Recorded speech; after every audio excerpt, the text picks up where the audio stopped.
I think the best way to prove your value is to work, is to learn, is to absorb, to be a sponge. But you always want to outwork your potential. You know, as hard as you believe you can work harder than that. I'm obsessed with finding myself now after and not having to prove anything to anybody other than myself and my family, you know? But really myself. And realizing that that is enough. You know what I'm saying? Like that, like giving your best is enough. And sometimes we lose track of that, you know? And so for anybody out there, you know, you're enough, man. If you fake bravery when you're terrified, that is bravery. And I kind of feel like motivation is the same thing. If you do the thing when you're feeling unmotivated, that is motivation. You don't start things and not finish them. You don't quit.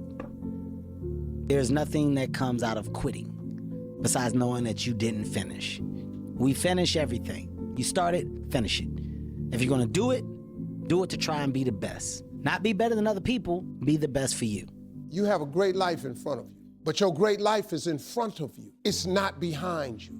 What you did back there ain't got nothing to do with what God got for you. What you did back there was learn the lessons to get you to where you are at this particular moment right here. But what God got for you, do you know, man, that you can actually mess your life completely up? You can jack it all the way up and you can turn around and get it right. I'll never forget somebody said, there's humility and there's being too humble. And I said, what does that mean? They said, sometimes you could be so humble where you disappear in the room. You disappear in the deals. You disappear in negotiating what you really deserve.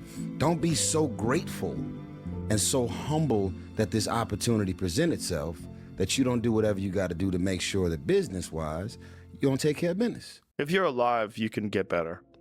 No matter what. Yeah, no matter what. If you're alive, you can shift things. A blade does not become strong. It does not become tempered until it's been through the fire. Until it's been through the fire several times. And this is just your first or second time through the fire. And there's a lot of hammer work that has to take place. And then you're going to have to go back in the forge again. And it's hot, and it melts you down, and you're uncomfortable. And then life is going to pull you out, and it's going to put you on the anvil, and it's going to hammer on you some more. And you're going to say, what, am I done yet? Am I a sword for the ages? No. No, you're not. You're not done yet. The cool thing about prayer is the one thing that's available to everybody at any given time. Do you know that God ain't ever too busy for you?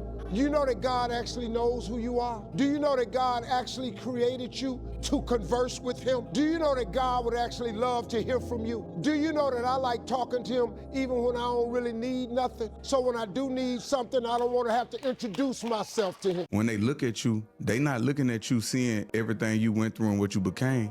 When they look at you, they see everything that they're not. You look back at those lessons that you got, Joe Rogan. How many people did you look at one day and go, fuck you, motherfucker? But then 2 years later, you look back and you look at the lesson you learned from the whole experience, and you actually have to go back and hug that person and go, hey, man, thank you for that time. It made me a better motherfucker today because of what you did. It made me a better person. Don't ever pass up an opportunity to be of encouragement to other people. Don't ever pass up an opportunity to inspire someone. Don't ever pass up an opportunity to empower someone. Don't ever pass up an opportunity to show someone love. There's a lot of people in this room that are wounded, and you can't see it, and it's internal. And so the opportunities that we pass up to be a blessing to other people, we can save their life with just one encounter. And don't be afraid of what other people say about you for doing that. You know, because, you know, when people say it's not cool or whatever, well, who defines what is cool or what isn't cool? You know, this is just about you, your career, your passion. And if other people, you know, mock you for being different, then I would rather be mocked for being different than being safe. Look up. Get up. And don't ever give up. You tell everyone or anyone that has ever doubted, thought they did not measure up, or wanted to quit, you tell them to look up, get up, and don't ever give up. There will come opportunities in life, you know, when they're presented to you, in front of you. It's just a matter of whether you're not prepared to take advantage of the opportunity. But you got to develop that resilience within you. Life is not about how much you succeed. It's about what happens when you fail, right? So life is, you could look at like, man, what's been inspiring for me? If you said, oh, Tom, what are the greatest wins? I'd be like, the wins, those are, yeah. Let's talk about the losses. Those are the ones that really, made me who I am. And as you go through life, and we're all adults, things happen in life that you don't want to have happen. Whether you lose a game or whether things don't go well at work or something with your child, there's a lot of things that come up in our personal and professional lives that just don't go the way we want. Everybody knows you got to pay a price for winning, but most people aren't willing to pay it. They may pay it once, but literally you got to pay it every single day. And the crazy part about that is the price changes daily. Just like the stock market goes up and down, the price of winning changes on a daily basis. And you got to be willing to pay that price, whatever it is on that day. I'm realizing that I have to daily show up for myself if I want my life to be what I want it to be. Right. It is a battle. And not only that, but it's like you have to have some sort of a plan. When I used to be a little bit more aimless, I was just like, I want things to be good. It wasn't enough. It's never going to go your way. It's never going to be easy. There are always going to be things that break. There are always going to be things that go wrong. And your job is to get through this regardless of what comes your way.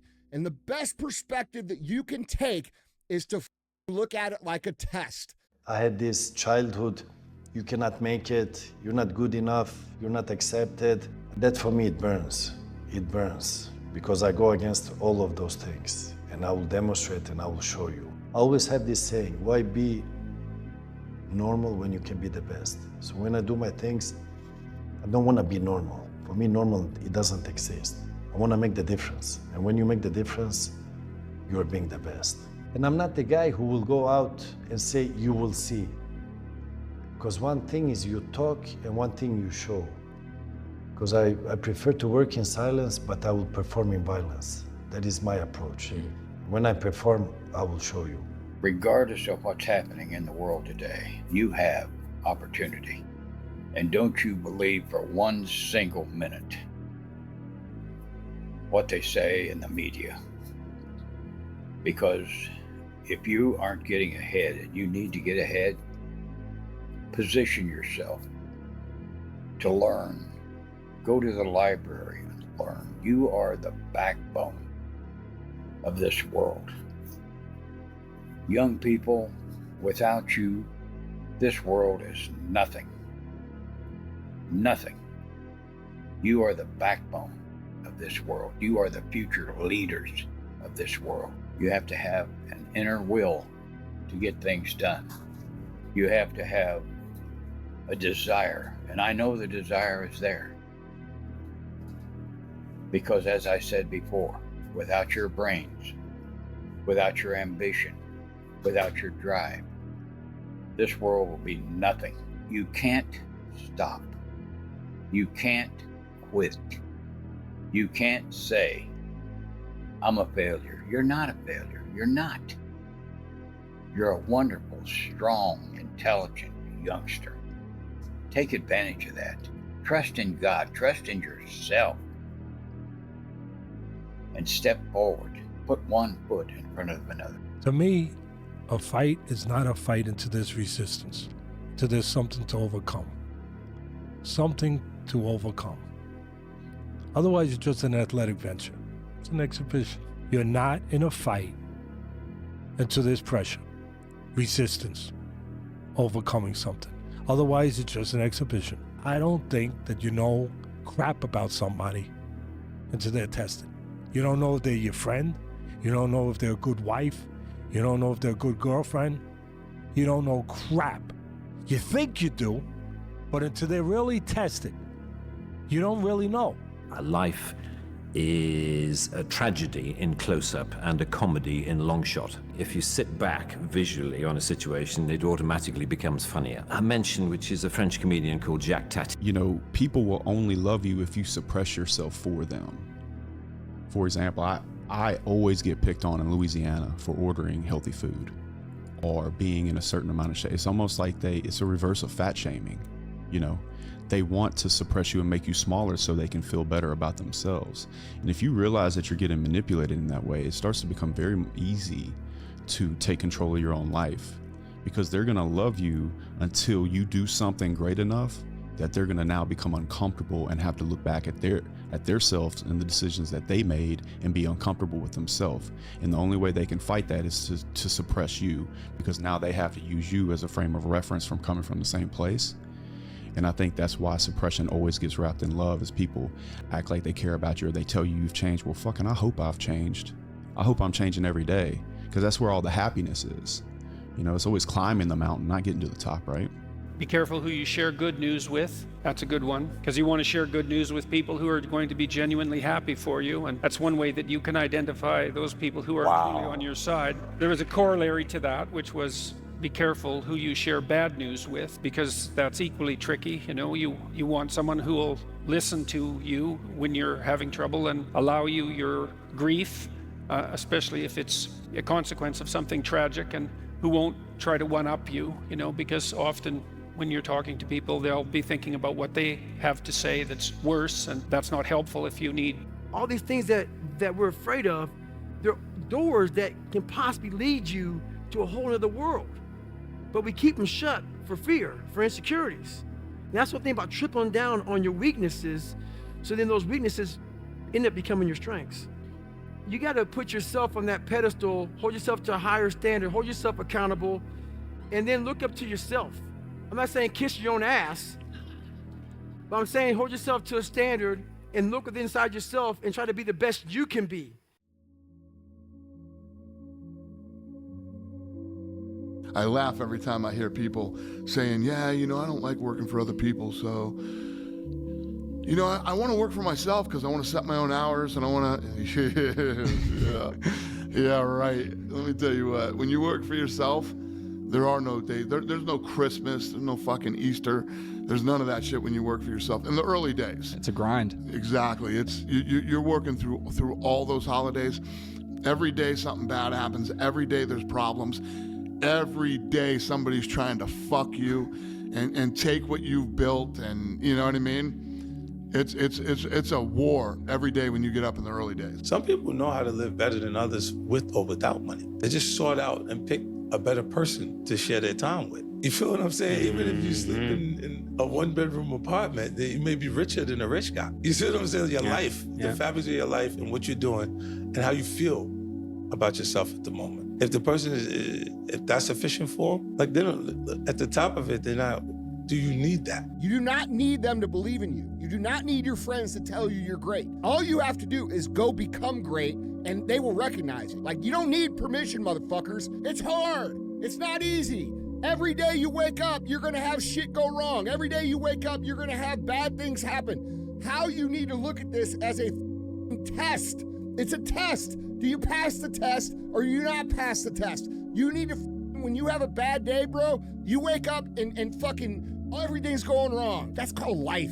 That's not even hard shit, bro. What are you gonna do when hard shit happens? You're talking about life. That's life.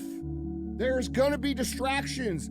Your job is to discipline yourself to a point where these distractions don't pull you off track or you're able to manage them. I think that the best thing you can possibly do as a man is prepare for the endless difficulty that's gonna come your way. There's no way out as a man. You're either gonna have a very difficult life to become somebody important, or you're gonna suffer the difficulty of being invisible. What do you wanna do? You wanna be invisible and just hide and work in Starbucks and never have a girlfriend who truly loves you and nobody care if you live or die? You have to make a choice. It's gonna be difficult either way. I think three components of somebody that does something very big with their lives. One, they experienced unconditional love from one person. You only need one person to give you unconditional love. For you to know that's possible and it exists. Normally it's someone's mom, but you need, meaning you can get arrested. You can do anything you're doing. That person's gonna love you no matter what. You have to experience that. Number two, to be successful. You have to have that because you have to know that it's worth the pain. Love is worth the pain you're gonna go through in the chaotic times. The second thing you need is hardcore betrayal and pain from someone you loved. So you love somebody so much, but no matter what you do, you're never gonna get this person. It could be a female, it could be a father. Yeah. It could be a mother, it could be uncle, it could be anything, but it's pain. So you're constantly engaged and proving to this person that you're worthy, but no one knows. It's a secret between you and that person. It's a relationship, and you're never going to win, but you need it. And the last one is the right enemy. Most people don't choose the right enemy. Most people choose a dumb enemy that gets them for 3 months or 3 weeks or a couple of years and even brings out the bad side of you. But if you get the right enemy going, it can bring out a whole different side of you. Your best work has to come when you're least motivated. Where does that come from? It comes from basically, I had to stop thinking normal. I had to stop thinking normal. I can no longer be a common man walking around doing common things. The solution to your problem is not going to be found in the problem. It's not going to be found in there. You have to get out of the problem so that you can look at it, make an assessment, and you can assess how to solve the problem or whether you need to solve the problem or not. I mean, there's a lot of things in my life right now where I shrug my shoulders and go, okay. It's okay. Oh, someone's saying this. Okay. Roger that. Like, carry on. No factor. Move on.